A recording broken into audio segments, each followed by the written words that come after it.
the moisture in my nose froze. I said, I will not be in Canada in the wintertime anymore. But I'm back! I am so happy that the Raptors won.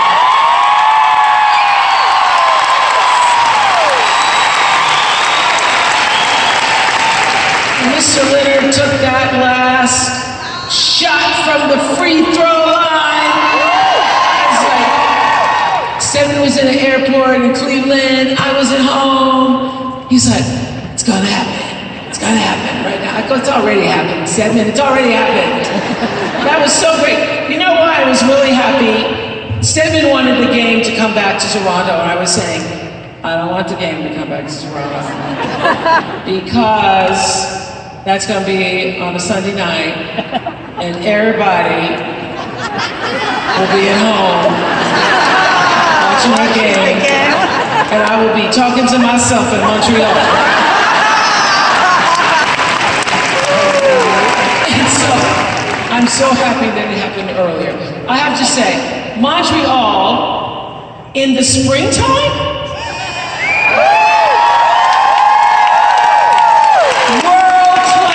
I must say, from your gorgeous cosmopolitan city to beautiful Mount Royal was just a few steps away. How lucky you are to be surrounded by such beauty. I really do believe, actually, that a walk in nature is one of the most, getting hot up here. Walk in nature is one of the most powerful ways that you can begin to bring clarity to your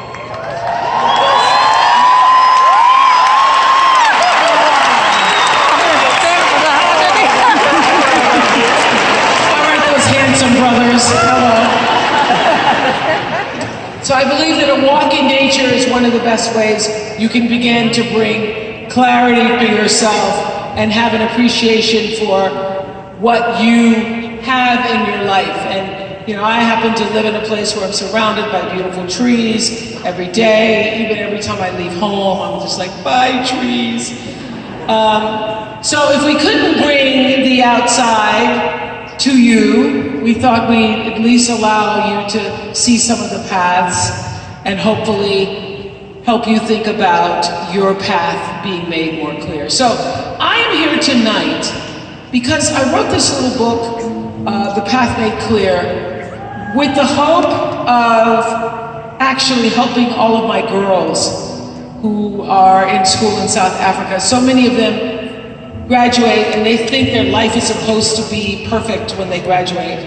And what I have been teaching them and trying to get them to see is that it's a process and that your life is about the process.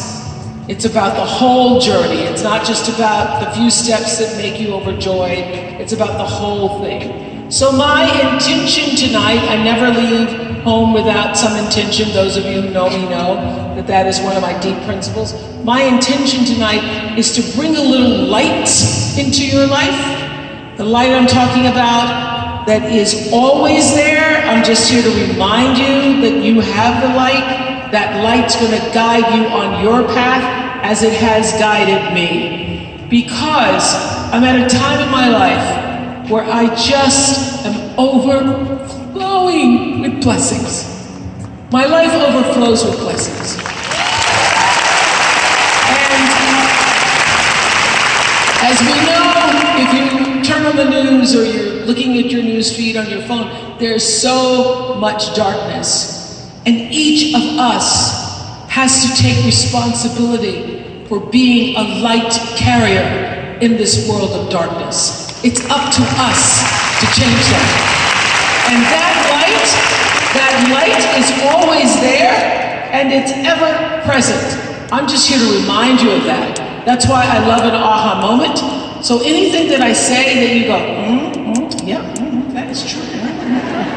Oh yeah, girl, did you hear it?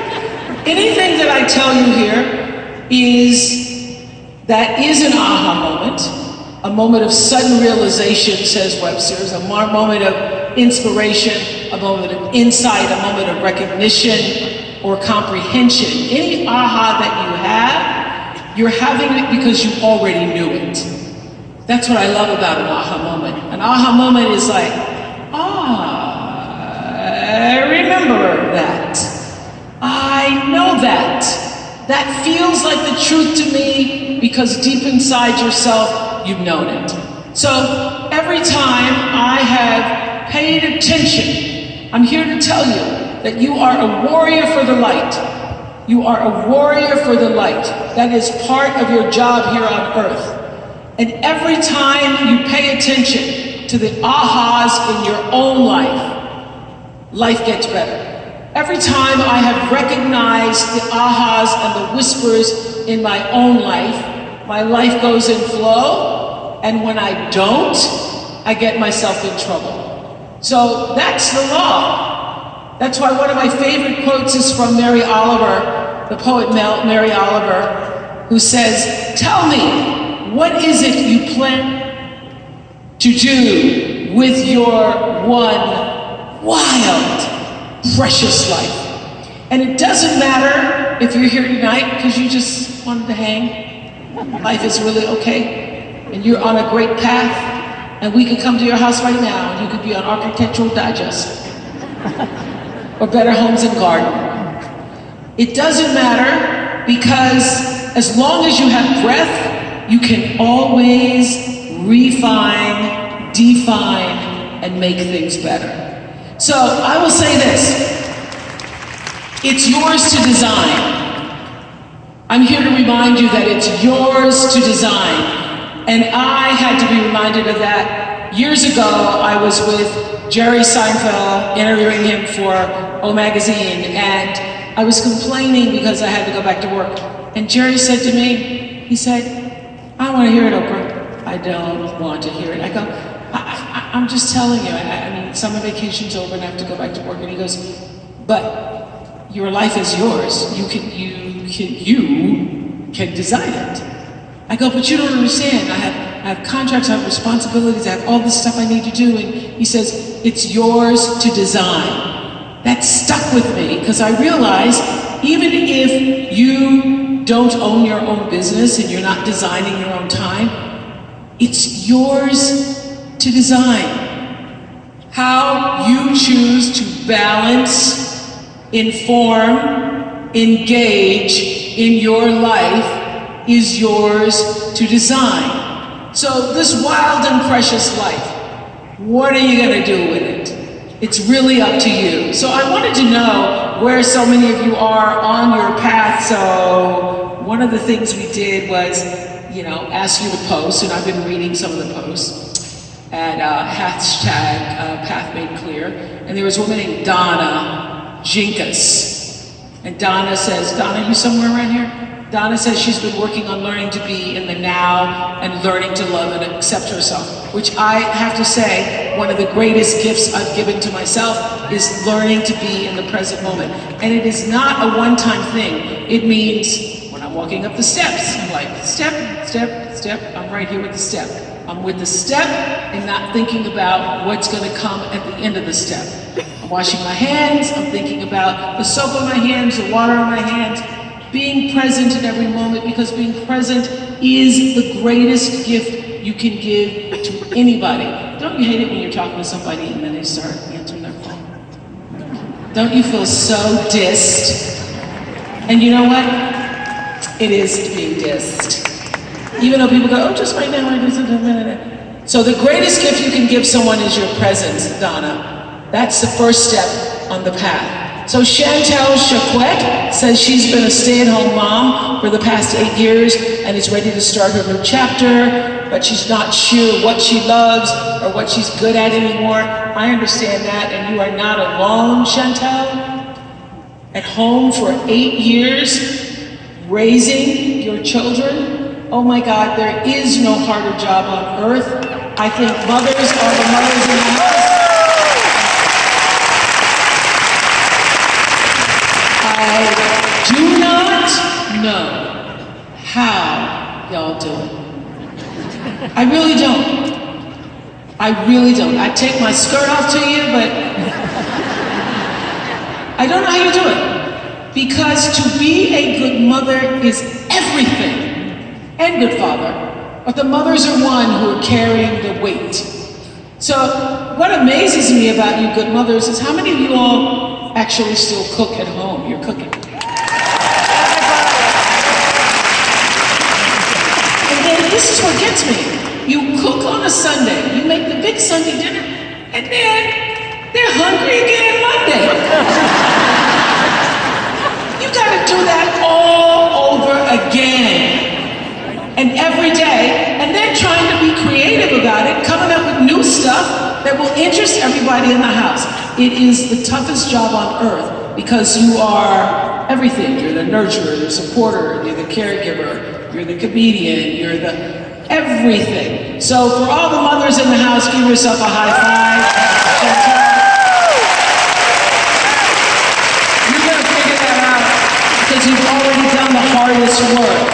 So tonight, my hope is that you start, all of you, to see some light on your own path. You know I love teachers, so before I go any further, how many teachers in the house? I love teachers, and there's one teacher in the audience who's definitely living in service to her calling. Where is Valerie Camel?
She learned on the Oprah show, she says, in her class, and says that she loves watching her students also connect to those lessons like she did. So her students knew what it would mean. Here, come on, breathe, let's breathe.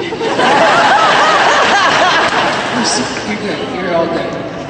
Her students knew what it would mean for Ms. Camel for the two of us to meet, so they put it up on Instagram. And her Instagram handle, y'all, is Oprah-tunity. So what I love about the stories like yours is that you said that one of the best lessons is what? Love is the cure.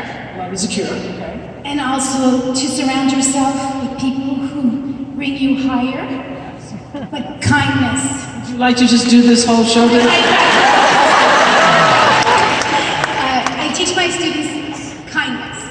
Kindness goes a very long way. It's everything. Yeah, it's like my religion. It is. So heard that you like this whole lesson about there's no such thing as luck. It's what? It's when hard work meets opportunity. Absolutely. So are you still teaching? Of course, 20 years. 20 years? Is it class in session? Well, actually, they're doing exams right now. They're doing exams. Class is finished. Class is finished. They're all going to watch this. They're going to watch this. The entire school. Well, I'm glad they're in exams, because if they weren't in exams, I was going to come to school tomorrow. I do not want to mess with somebody's exams. It's a lesson. There's something more important in life than exams.